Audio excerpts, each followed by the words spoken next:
Hey there everyone, thanks for joining me for PerkStream on this December 8th, 2021. Love lives, love is real, and love has a name.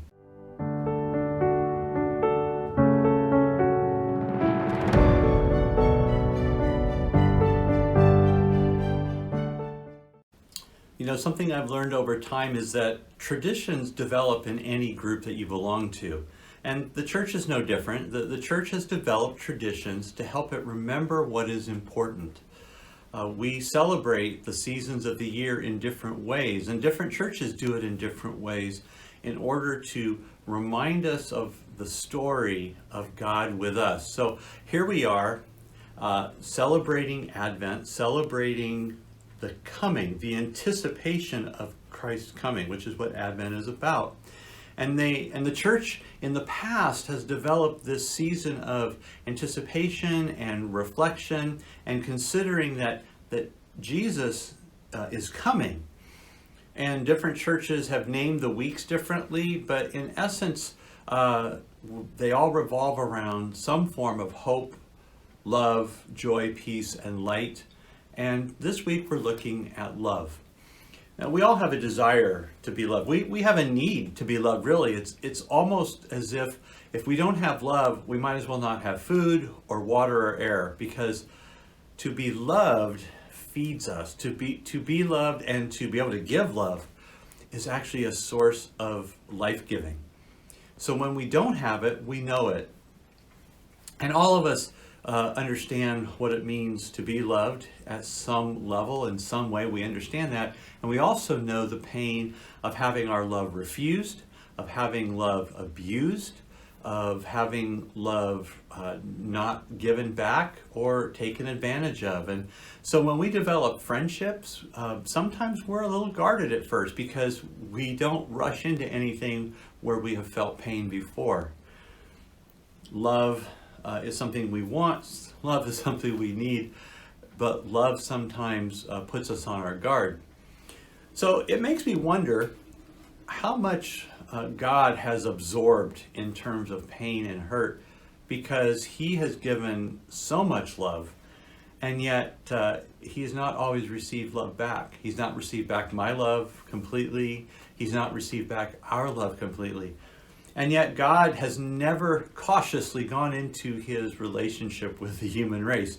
He is always looking, seeking, finding ways to express his complete love. And there's a reason for that. It's because that's who he is. He can't do anything else because God is love. It's the essence of his being. And for him to stop loving would mean he would cease to be God. Is that a crazy thought?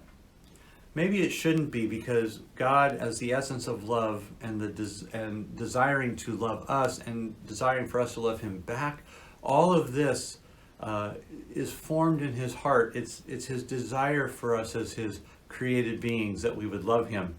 And so he's willing to basically endure a lot in order to love us. In fact, this is how much he loved us. He loved us so much that he became the unique fusion of humanity and deity in Jesus Christ. So Jesus is not just the reflection or just some part of God.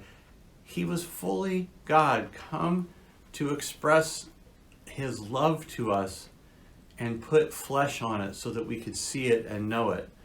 All we have to do is look at the life of Jesus. If there's any question about whether God really loves us, we just need to look at Jesus. Jesus, that putting on of flesh and using the human experience to communicate love. And sometimes we don't always get it, but that's okay, because he continues to reveal it to us and help us move along if we're willing to follow his lead. So brothers and sisters, love is real, and love has a name, and his name is Jesus.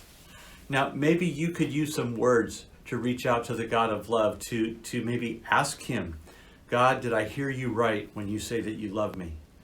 Here's a video that may give you some words to express your heart, your desire, and maybe even some of your fear to God in regards to love.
You know, it's what's incredible about God is that he knows us. He knows us by name, and he calls us by name. It isn't just a simple song that we sing in worship. It is a reality of God's love expressed to us, that the God who knows when a sparrow falls, when it dies, the God who clothes the field in splendor, the God who names the stars, the God who knows everything that's going on, reaches out to us by name and says, I love you, and I want you to love me back. God pays attention to us. So when we give ourselves to God in confidence, when we make that relationship real by responding to God, then we find love. And we can know this love because he took the initiative and moved our way that we might respond to him. He moved into our neighborhood that he might show us true love. So love has a name, and his name is Jesus. Sisters and brothers, love is real.